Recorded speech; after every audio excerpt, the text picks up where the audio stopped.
Hello friends, welcome to the Sarokar classes. I am Aditya Pratap Singh.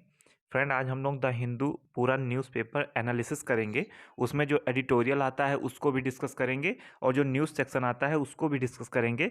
और आज का हमारा कोड भी बहुत अच्छा है और आज के ज़्यादातर आर्टिकल्स रसिया और यूक्रेन के मुद्दे के बारे में हैं। तो अगर आपने प्रीवियस दो वीडियोज़ जो रिसेंट कंट्रोवर्सी वाले प्लेलिस्ट में पड़ी हुई हैं उनको नहीं देखा है अगर आपने, तो आप उनको देख लीजिए।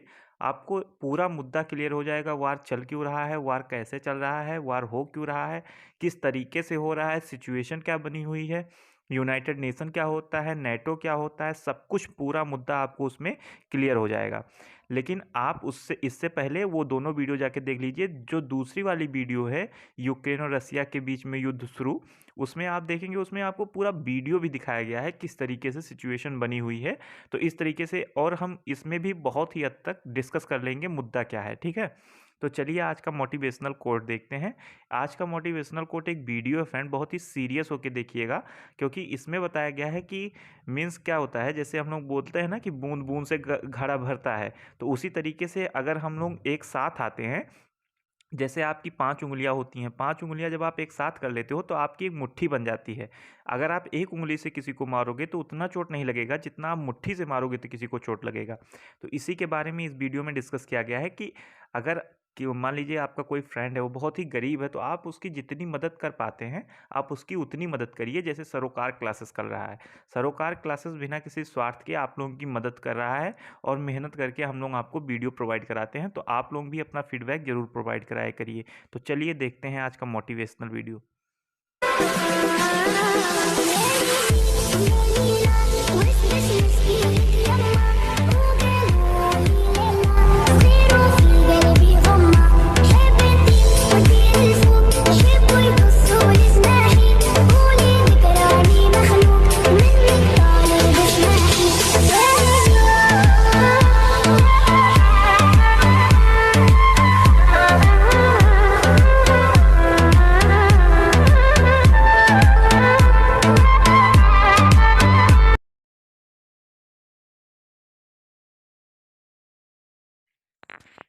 तो फ्रेंड, इस तरीके से आप लोग ने इस वीडियो में देखा।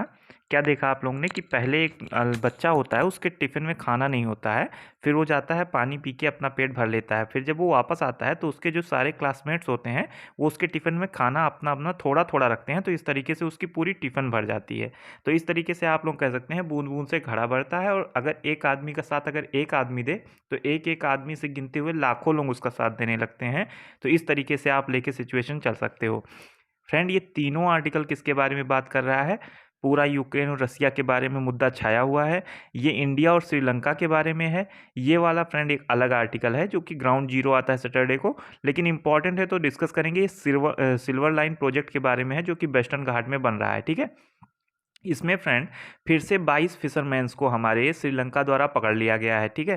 तो ये क्यों पकड़ लेता है भाई साहब, क्या मुद्दा है? ये रीसेंट कंट्रोवर्सी वाले प्लेलिस्ट में पूरी वीडियो बनी है। आप अगर उसको एक बार देख लोगे, ये हमेशा पकड़ता रहता है। आपका हमेशा के लिए सिचुएशन क्लियर हो जाएगा। आपके माइंड में ये चीज़ क्लियर हो जाएगी कि आखिर पकड़ता क्यों है, क्यों ये पकड़ रहा है, आखिर मुद्दा क्या है, हमारे लोगों से जलता क्यों है, आखिर कुछ सच में जो बाउंड्रीज वगैरह हैं उनका ये लोग डिस्प्यूट करते हैं या फिर मतलब उसका वायलेशन करते हैं या नहीं। तो आपको उसमें पूरा क्लियर हो जाएगा। तो ये वाला आर्टिकल आप रीसेंट प्लेलिस्ट में जाके, ठीक है, रीसेंट कंट्रोवर्सी वाले प्लेलिस्ट में जाके एक आखिर आखिर श्रीलंका क्यों पकड़ रहा है भारतीय मछुआरों को, तो वो वाली वीडियो आप देख लेंगे तो आपको एकदम क्लियर हो जाएगा एकदम अच्छे मैनर में। तो चलिए आज का आर्टिकल सबसे इंपॉर्टेंट डिस्कस करते हैं। रसिया और यूक्रेन का मुद्दा क्या बना हुआ है। तो फ्रेंड, अभी हुआ क्या है, रसिया ने कीव पे हमला कर दिया है, ठीक है। कीव क्या है? कीव यूक्रेन की कैपिटल है, ठीक है। पहले जैसा कि हमने डिस्कस किया था कि दो रीजन को, एक लुहांस्क को और एक डोनेस्क वाले रीजन को इसने रसिया ने इंडिपेंडेंट घोषित कर दिया था और अपनी पीस कीपिंग फोर्सेज यहाँ पे बिठा दी थी। तो अब इसने क्या किया है, अब इसने कीव पे हमला बोल दिया है, ठीक। कीव जो यूक्रेन की कैपिटल है, तो अब ये कैपिटल पे हमला बोल दिया है इसने। अब फ्रेंड ये धीरे धीरे रसिया अपने पंख फैला रहा है और इस तरीके से आप बोल सकते हो मीन्स यूक्रेन को कोई मदद नहीं प्रोवाइड करा रहा है। ठीक है, तो यूक्रेन को सभी धोखा दे चुके हैं। जैसा कि यूक्रेन नेटो में शामिल होना चाहता था, तो अगर नेटो इसको सपोर्ट प्रोवाइड करा देता तो भी अगर यूक्रेन के मन में ये चीज़ तो आती कि हाँ भाई साहब ये मुझे सपोर्ट प्रोवाइड कराया है, चलिए इसके साथ ज्वाइन होते हैं, लेकिन नेटो भी ध्यान नहीं दे रहा है। ठीक है, यूएस अलग कह रहा था भाई साहब आप अगर घुसे तो ऐसा कर देंगे वैसा कर देंगे, लेकिन अब फिलहाल सिर्फ सैंक्शंस लगाने के अलावा यूएसए भी कुछ भी नहीं कर रहा है। ठीक है, तो इसमें क्या हुआ है फ्रेंड, जब कीव पे हमला हुआ है तो यूएस के प्रेसिडेंट साहब जो बाइडेन साहब ने क्या बोला, ठीक है, जो बाइडेन साहब ने यूक्रेन के प्रेसिडेंट से बोला कि भाई साहब हम आपको सुरक्षित वहाँ से निकाल लेंगे। तो यूक्रेन के प्रेसिडेंट ने बोला भाई साहब आप हमको सुरक्षित ना निकालो, आप ये कोई ज़रूरत नहीं कि आप हमको सुरक्षित निकालो। ठीक है, हम अपनी जनता के बीच में हैं, हम खुद सुरक्षित हैं और हम अपने लिए लड़ाई भी करेंगे। अगर आप हमको मदद नहीं प्रोवाइड करा रहे हो तो हम खुद के लिए भी लड़ाई करेंगे। तो इनके प्रेसिडेंट ने, यूक्रेन के प्रेसिडेंट ने फ्रेंड एक ऐसा लीडर होना चाहिए, इस लीडर की इस समय दुनिया में बहुत ज़्यादा ज़रूरत है। तो उन्होंने खुद जो है मिलिट्री के बीच में, जनता के बीच में उतरकर अब उनका साथ देने का ठाना है। तो आप लोग देख सकते हैं कीव पे हमला किस तरीके से हुआ।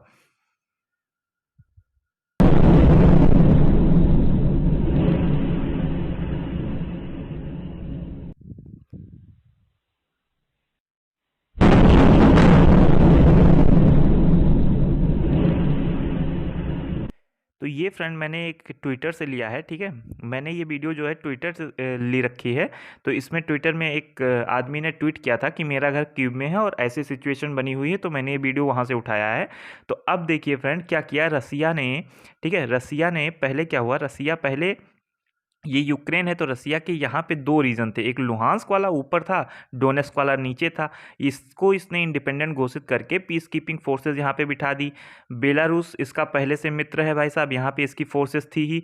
ब्लैक सी में क्रीमिया वाला रीजन इसी का है, तो यहाँ पे इसकी फोर्सेस थी ही, यहाँ तक इसकी फोर्सेज हैं। ठीक है, तो अब क्या हो रहा है, अब यहाँ तक जब इसने फैला दिया अपनी फोर्सेस, तो अब इसके कैपिटल में आके, कीव में आके, आप देख रहे हो इसकी कैपिटल कीव में आके ये हमला कर रहा है। ठीक है, तो इस तरीके से चाह रहा है कि पूरा यूक्रेन हथियार लें और यूक्रेन से ये भी बार बार कह रहा है कि ये मिलिट्री ऑपरेशन है, अपने हथियार त्याग दो, अन्यथा जो भी खून खराबा होगा उसके जिम्मेदार आप होगे, आपकी जनता होगी।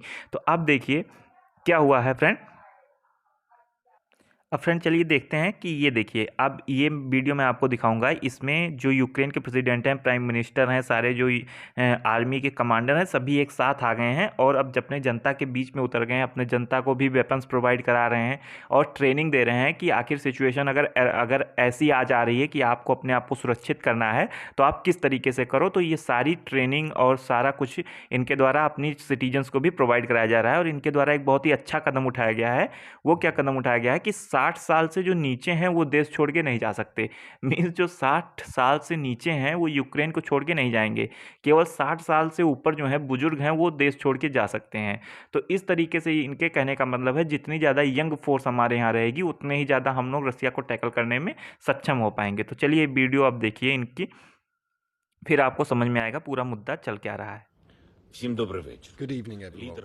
The leader of the fraction is here. The head of the president's administration is here. Prime Minister Shmyhal is here. Podolyak is here. The president is here. We are all here. Our military are here. Citizens and society are here. We are all here defending our independence, our state, and it will remain so. Glory to our defenders. Glory to our women defenders. Glory to Ukraine. तो आपने देखा friend कि किस तरीके से ये अपने जनता की मदद करने के लिए, अपने देश की मदद करने के लिए ग्राउंड लेवल पे उतर चुके हैं। एक प्रेसिडेंट, एक देश का लीडर उतर गया है फ्रेंड। ये देखिए आर्मी के ड्रेस में। ठीक है, तो इस तरीके से ये कह सकते हैं कि कितनी अच्छी लीडरशिप है इनके द्वारा। हालांकि इस समय जो सिचुएशन है वो उतना ज़्यादा मतलब इनके पक्ष में नहीं है, क्योंकि रसिया के पास, जो मैंने आपसे पहले भी डिस्कस कर रखा है कि डिफेंस फोर्सेस, डिफेंस जो मतलब मिसाइल्स वगैरह, एयरक्राफ्ट्स वगैरह और भी जो कुछ ज़्यादा हैं, लेकिन इनके पास क्या है, इनके पास हौसला है फ्रेंड। इनके पास हौसला है, ये अपने हौसले से रसिया को हरा सकते हैं। तो इनके कहने का मतलब ये है, ये आपने वीडियो में देखा, ये बोल रहे हैं कि हम यहाँ पे हैं, हमारे कमांडर इन चीफ यहाँ पे हैं, हमारे प्राइम मिनिस्टर यहाँ पे हैं, हमारे सिटीजन्स यहाँ पे हैं, तो हम डरे क्यों। ठीक है, हम रसिया को टैकल कर सकते हैं, हम अपने इंडिपेंडेंस के ग्लोरी को वापस ला सकते हैं, जैसे हम जी रहे थे हम उसी तरीके से जी सकते हैं, किसी के मदद की ज़रूरत नहीं है। हालांकि इनके साथ गद्दारी बहुत हुई। नेटो नेटो ने क्या कहा, नेटो जैसे ये जानते थे कि नेटो के मेंबर्स को कोई छूता है तो नेटो मिलके वार करता है, तो इस तरीके से इन्होंने नेटो में शामिल होना चाहा, लेकिन रसिया ने पहले ही बवाल खड़ा कर दिया। तो इस तरीके से आप बोल सकते हो कि सिचुएशन क्या बनी हुई है, ठीक है।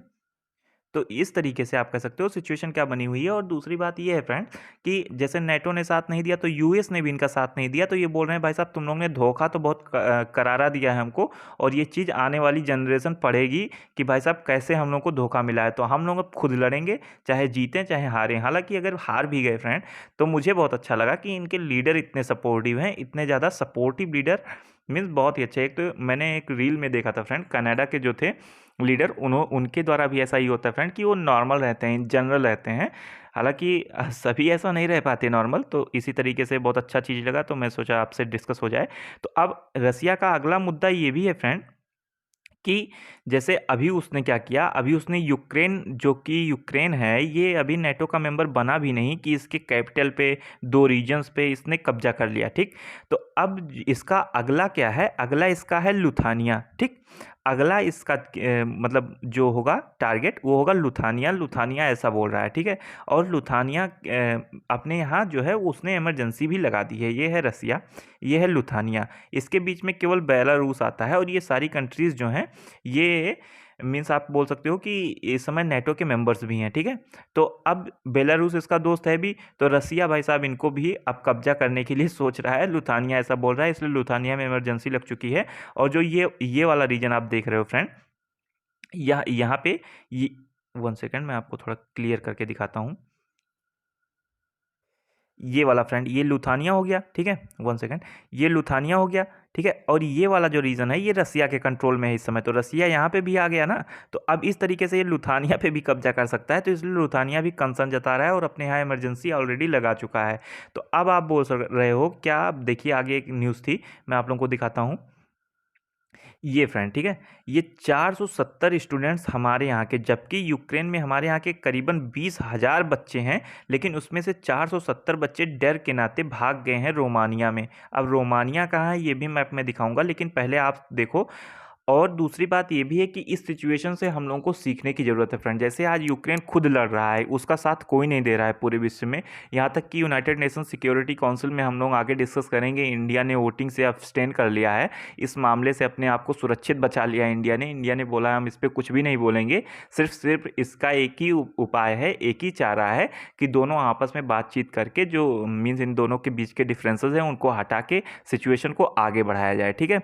तो इसी तरीके से हमारे यहाँ के प्राइम मिनिस्टर साहब द्वारा भी बोला गया है कि इंडिया को भी अपने आर्म्स खुद बनाने चाहिए, ना कि इंपोर्ट करना चाहिए, क्योंकि अभी जो सिप्री का रिपोर्ट आता है उसमें इंडिया जो इंपोर्ट करता है फ्रेंड वो दूसरे नंबर पे था। सबसे पहले नंबर पे कौन था आप लोग कमेंट सेक्शन में बताइए, ठीक है। तो इस तरीके से हम लोग के लिए ये चेतावनी की बात है कि भाई साहब हम लोग सबसे ज़्यादा हथियार इंपोर्ट कर रहे हैं, तो अगर हम लोग इंपोर्ट कर रहे हैं तो इंपोर्टेड माल ही मिलेगा। अगर हम लोग अपने यहाँ खुद बनाएंगे, खुद अच्छे से टेक्नोलॉजी वगैरह यूज़ करेंगे, तो आने वाले समय में अगर ऐसी सिचुएशन बनती है तो हम अपने आप में खुद ही सक्षम रहेंगे कि हमारे यहाँ का जो आम का मीन्स जो सप्लाई होता है वो रुकेगा नहीं, ठीक है।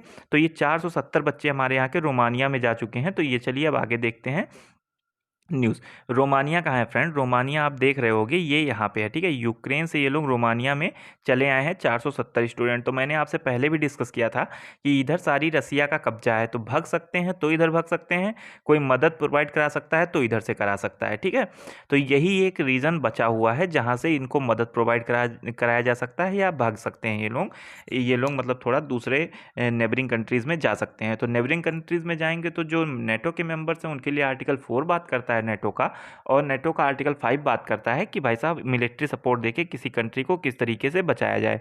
तो मैंने आपको बताया लुथानिया अगला टारगेट है इनका। लुथानिया में जैसे इमरजेंसी भी लग चुकी है, ये वीडियो आप लोगों ने देखी और ये देखा कि लीडर किस तरीके से ग्राउंड लेवल पे काम कर रहे हैं। अब इन भाई साहब को देखिए, भाई साहब पहले जो फेंक रहे थे लंबी लंबी, अब भाई साहब बोल रहे हैं क्या लगा रहे हैं, सैंक्शंस। सैंक्शन क्या लगाओगे भाई साहब, रसिया तो खुद में एक सक्षम कंट्री है, ठीक है। और रसिया के ऊपर आप सैंक्शन लगा रहे हो, और आपके सैंक्शन लगाने के बाद भी रसिया सीधा सीधा बोल रहा है कि इंडिया के साथ डील करेंगे, चाहे सैंक्शन लगे चाहे जो हो। तो ये सब आपके कोई मतलब नहीं हुआ, ठीक है, आपके ये सब लगाने का कोई मतलब नहीं हुआ, आप फालतू का चिल्ला रहे हो। हमारे जो मीन्स रिप्रेजेंटेटिव हैं यूएन में, तो उन्होंने टीएस त्रिमूर्ति साहब, उन्होंने क्या किया है, उन्होंने मीन्स यूएन काउंसिल में बोला है कि हम लोग वोटिंग से अब्सटेन करते हैं। ये आप देख सकते हो इनका ट्वीट, ठीक है। इन्होंने बोला है कि for all these reason India has chosen to abstain on this resolution, ठीक है। इंडिया वोटिंग ही नहीं करना चाह रहा है, वो कुछ बोलना ही नहीं चाह रहा है। हालांकि इसका सिर्फ एक ही उपाय है, वो क्या है कि आप लोग डिप्लोमेटिक तरीके से इस चीज़ को सुलझाओ, रसिया और यूक्रेन, ठीक है। रसिया के प्रेसिडेंट जो हैं व्लादिमीर पुतिन साहब, वो यूक्रेन के प्रेसिडेंट से जेलेंस्की साहब से बात करना चाह रहे हैं, ऐसा उन्होंने सी जिनपिंग साहब से बोला है। तो अब चाइना से बोल दिए हो भाई साहब, चाइना क्या बात कराएगा, चाइना तो चाहता ही है कि वार हो, ठीक है। यूएसए भी चाहता है कि वार हो, ताकि हमारे जो वो मीन्स जो आर्म्ड वगैरह हैं, इसके जो हथियार वगैरह हैं वो यहाँ तक सप्लाई हो और अच्छे से वो अपना ट्रेड वगैरह चला पाए। मुझे ऐसा लगता है, पर्सनली मुझे ऐसा फील होता है कि ऐसा ये लोग चाहते हैं कि वार होता रहे, वर्ल्ड में शांति ना रहे, ठीक है। अगर वर्ल्ड में शांति रहेगी तो फिर लोग अपने डेवलपमेंट में ध्यान देंगे, तो ये लोग थोड़ा पीछे भी छूट सकते हैं। तो इस तरीके से तो ऐसा पुतिन साहब ने सी जिनपिंग साहब से बोला है कि हम यूक्रेन से बात करना चाह रहे हैं, ठीक है। हालांकि ये एक क्वेश्चन था फ्रेंड कि चेर्नोबिल जो है ये कहाँ पे है, तो ये यूक्रेन में है, सिर्फ इतना ध्यान में रखिएगा, क्योंकि न्यूज़ में था तो मैंने आपको बता दिया। फ्रेंड, रसिया के इन्वॉय आ रहे हैं दिल्ली में, तो हो सकता है कि कुछ कंसल्ट करें, जैसा कि यूक्रेन ने पीएम मोदी साहब से कहा था कि आप अगर रसिया के प्रेसिडेंट से बात करो कि भाई साहब ऐसा ना करें, ठीक है। और एयर इंडिया अब यूक्रेन के नेबर कंट्रीज़ में जाएंगी, एयर इंडिया काम करेगी, ताकि जो हमारे वहाँ बच्चे फंसे हुए हैं उनको हम लोग ला पाएँ, ठीक है। तो सबसे पहले न्यूज़ सेक्शन ही डिस्कस कर लेते हैं फ्रेंड, फिर बाद में हम लोग डिस्कस कर लेंगे दो इंपॉर्टेंट एडिटोरियल जो आते हैं, ठीक है। सीबीआई ने फ्रेंड, जो हम लोग ने डिस्कस किया था कि बाबा बन के मीन्स के बहुत सारे हेड़ा बन के पेड़ा खाया, तो उस तरीके से जो बाबा बने थे भाई साहब, उनको अब अरेस्ट कर लिया गया है। तो ये यहाँ पे ये इसके बारे में न्यूज़ है। पाक का एक नेशनल बैंक है फ्रेंड, पाकिस्तान का, उसके ऊपर यूएस ने $555 का मीन्स उसने फाइन लगा दिया है, ठीक है। तो अब देखिए इनका $55 कहाँ से देंगे, $55 मिलियन मीन्स कहाँ से देंगे। ये फ्रेंड एक आप बोल सकते हो, मतलब थोड़ा इंपॉर्टेंट होता है, केवल इतना आप पढ़ सकते हो पॉलिटी में। हालांकि पॉलिटी में आपको पढ़ा भी दिया जाएगा, दिल्ली हाई कोर्ट जज बना दिया गया है यूनियन लॉ सेक्रेटरी को, ठीक है। ये बहुत अच्छे न्यूज़ है फ्रेंड। इसमें बाइडन साहब जो यूएस के प्रेसिडेंट हैं, हालांकि सैंक्शन लगा रहे हैं, लेकिन सैंक्शन से रसिया पे कोई फ़र्क नहीं पड़ रहा है। तो क्या कर रहे हैं, इन्होंने एक अच्छा काम भी कर दिया इसी बीच में। इन्होंने केतांजी ब्राउन जैक्सन को इन्होंने क्या किया है, सुप्रीम कोर्ट के लिए नॉमिनेट कर दिया है। तो पहली फर्स्ट वुमेन होंगी जो कि टॉप कोर्ट में रिप्रेजेंट करेंगी, सर्व करेंगी टॉप कोर्ट को, फर्स्ट ब्लैक वुमेन। तो ये बहुत ही अच्छा है फ्रेंड कि रेशियल डिस्क्रिमिनेशन से आगे बढ़ रहे हैं हम लोग, ठीक है, कलर डिस्क्रिमिनेशन से आगे बढ़ रहे हैं। तो इसी तरीके से हमारे यहाँ भी जो कास्ट वगैरह है उसको हम लोग साइड में रख के अपना आगे का सोच सकते हैं। अब भाई साहब, श्रीलंका हमारे मछुआरों को पकड़ने से छुट्टी पा गया, तो इसने यूक्रेन के बारे में भी बोल दिया कि भाई साहब थोड़ा शांति बना के रखो, डिप्लोमेटिक तरीके से काम करो, ठीक है। रसिया और यूक्रेन के बीच में जो बवाल चल रहा है, तो बोल रहा है डिप्लोमेटिक तरीके से काम करो, पहले मछुआरे पकड़ लो हमारे, तब फिर बात करना। फ्रेंड, आगे हम लोग डिस्कस करेंगे कि इंडिया जो है वो यूरिया का ट्रेड करेगा ईरान के साथ रुपीज़ में, ऐसा चल रहा है। ये बहुत अच्छा न्यूज़ है फ्रेंड, ठीक है। अगर हम लोग रुपीज़ में ट्रेड करेंगे तो हमारी रुपीज़ की वैल्यू बढ़ेगी ना। हम लोग दूसरे जो डॉलर का यूज़ करते हैं और भी करेंसीज का यूज़ करते हैं, हालांकि पहले भी हमने ईरान के साथ ये डील साइन की थी कि हम आपके साथ ऑयल का जो डील होगा वो हम रुपी में करेंगे। तो ये हमारे लिए बहुत ही ईजी हो जाएगा, ठीक है। हमारे यहाँ रुपी तो है, हम रुपी में ट्रेड कर लेंगे, ईरान तैयार भी है, तो ईरान उस रुपी से हमारे यहाँ इन्वेस्ट करेगा। तो इस तरीके से दोनों का डेवलपमेंट होगा और दोनों अच्छे से कॉपरेट कर पाएंगे। तो हमारे यहाँ जो डॉलर का पैसा है इस समय $1 का कीमत 76, $1 का कीमत जो है वो ₹76 हो गया है। तो इस तरीके से हम लोग इसको टैकल भी कर पाएंगे, ठीक है। 1930 में फ्रेंड $1 का कीमत $1 के बराबर लगभग था। आज के समय में आप देख सकते हो कितना बढ़ गया है। तो इस पे कंसर्न देने की ज़रूरत है। हालांकि एक्सपोर्ट बढ़ाने के लिए मनी को डिवैल्यू करना खैर ठीक तो है फ्रेंड, लेकिन कुछ ही हद तक, हालांकि बहुत ही ज़्यादा प्राइस बढ़ता जा रहा है, ठीक है। तो इस तरीके से बहुत ही अच्छी बात बोली गई है कि ईरान के साथ यूरिया का जो ट्रेड होगा वो रुपी में होगा। तो हो सकता है बहुत, मेरे लिए तो बहुत ही अच्छी बात है, ठीक है। ये फ्रेंड, जो रसिया और यूक्रेन के बीच में वार चल रहा है उसकी वजह से मैंने आपको पहले ही बता रखा है, सेंसेक्स बहुत नीचे जा चुके हैं। बीएसई और एनएससी का मैंने आपसे डिस्कस भी किया था, ठीक है। ये फ्रेंड आप आर्टिकल हम लोग देखेंगे, इसमें जो है सिल्वर लाइन के बारे में बात की जा रही है। तो सिल्वर लाइन प्रोजेक्ट क्या है? सिल्वर लाइन प्रोजेक्ट जो है, पहले आप समझो कि कहाँ बनाया जा रहा है, तो वेस्टर्न घाट में, ठीक।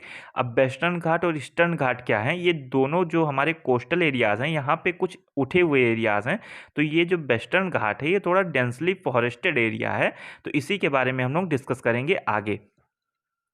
तो इसमें क्या बात की गई है सिल्वर लाइन प्रोजेक्ट के बारे में। तो सिल्वर लाइन प्रोजेक्ट जो है वो आप पहले देख सकते हो कैसे होके, कहाँ से होके ये गुजर रहा है, और केरला में इसकी बात हो रही है, ठीक है। तो अब आप लोग देखो, ये 529 किलोमीटर का प्रोजेक्ट है, 10 स्टेशंस रहेंगे, जिसमें कि सिल्वर लाइन रेल जो होगी वो 11 डिस्ट्रिक्ट से होके जाएगी, ठीक है। मैक्सिमम स्पीड पे चलेगी 200 किलोमीटर पर आवर की स्पीड में। तो इससे फ़ायदा क्या होगा? इससे फ़ायदा ये होगा कि 4 घंटे तक का जो सफ़र होगा वो कम होगा, ठीक है। और इससे बहुत सारे डिस्ट्रिक्ट्स को फ़ायदा होगा, और इसके साथ एक बहुत ही बड़ा जो फ़ायदा होगा वो ये फ़ायदा होगा कि 11,000 परमानेंट जॉब बनेंगी, ठीक है। 11,000 परमानेंट जॉब का मतलब कि कितने लोगों को एम्प्लॉयमेंट मिलेगा, ऐसा आप सोच सकते हो। तो इसमें क्या बात की गई है कि 532 किलोमीटर का प्रोजेक्ट है, इतना कॉस्ट है, 56,443 करोड़ रुपए का कॉस्ट आएगा, और लगभग 4 घंटे टाइम कम कर देगा तिरुवनंतपुरम से कासरगोड तक, ठीक। कासरगोड तक, तिरुवनंतपुरम से कासरगोड तक 4 घंटे तक का समय कम लगेगा। तो इस तरीके से जो हमारा मीन्स क्या बोल सकते हो आप कि जो मीन्स जो रोड का डीकंजेशन होगा, मीन्स रोड पे ट्रैफिक कम होगी अगर लोग इससे ट्रेवल करेंगे, ठीक है। एयर क्वालिटी में इम्प्रूवमेंट होगी, बिना एयर मतलब जैसे कार्बन का यूज़ करके, पेट्रोलियम वगैरह का यूज़ करके हम लोग कार से जाएंगे जितना ज़्यादा, उतना ज़्यादा हम लोग ट्रेन का यूज़ कर लेंगे। तो इस तरीके से बात की जा रही है कि ग्रीन हाउस गैस एमिशन कम होगा, ठीक है। तो क्या क्या इम्पैक्ट पड़ेगा? तो बहुत ही अच्छा इम्पैक्ट पड़ेगा।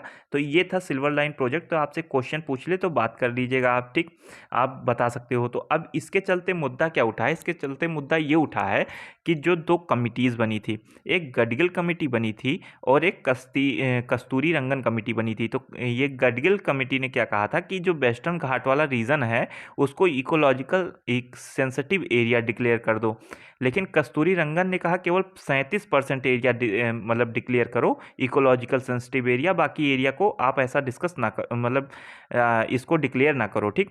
तो अब इकोलॉजिकल सेंसिटिव एरिया अगर कोई जब एरिया डिक्लेयर हो जाएगा तो उसमें जो मैमल्स हैं, उसमें जो स्पीसीज पाए जाते हैं, उनको लोग प्रोटेक्ट करने की बात करते रहेंगे। तो इस तरीके से वहाँ पे डेवलपमेंट का काम हो ही नहीं पाएगा, गवर्नमेंट ऐसा बोल रही है। तो आप ये चीज़ ध्यान में रखना, ठीक है। इकोलॉजिकल सेंसिटिव एरिया अगर कोई डिक्लेयर हो जाएगा तो उसमें अगर लोग स्पेसीज को सेव करने की बात करने लगेंगे तो उसमें फिर डेवलपमेंट वगैरह उतने ज़्यादा मात्रा में नहीं हो पाएगा जितना होना चाहिए। तो यही सारी बातें थी। हालांकि आपसे सिर्फ इतना पूछा जाएगा कि जो सिल्वर लाइन प्रोजेक्ट है ये कहाँ बन रहा है, क्या है इसका मेन फंडा, क्या है फ़ायदे, क्या है नुकसान, क्या है। तो इस तरीके से ये सारे आर्टिकल्स थे। आप अगर श्रीलंका और इंडिया के बीच में जो मछुआरों को पकड़ा जा रहा है उसके बारे में जानना चाहते हो तो रीसेंट कंट्रोवर्सी वाले प्लेलिस्ट में जाके वीडियो देख सकते हो। रसिया और यूक्रेन के बीच का पूरा मुद्दा जानना चाहते हो तो भी आप वो वीडियो जाके देख सकते हो। हालांकि आपको आई होप ये वीडियो समझ में आई होगी, और अगर आपको वीडियो अच्छी लगी तो do like share and subscribe our YouTube channel Sarokar classes. जय हिंद, जय भारत।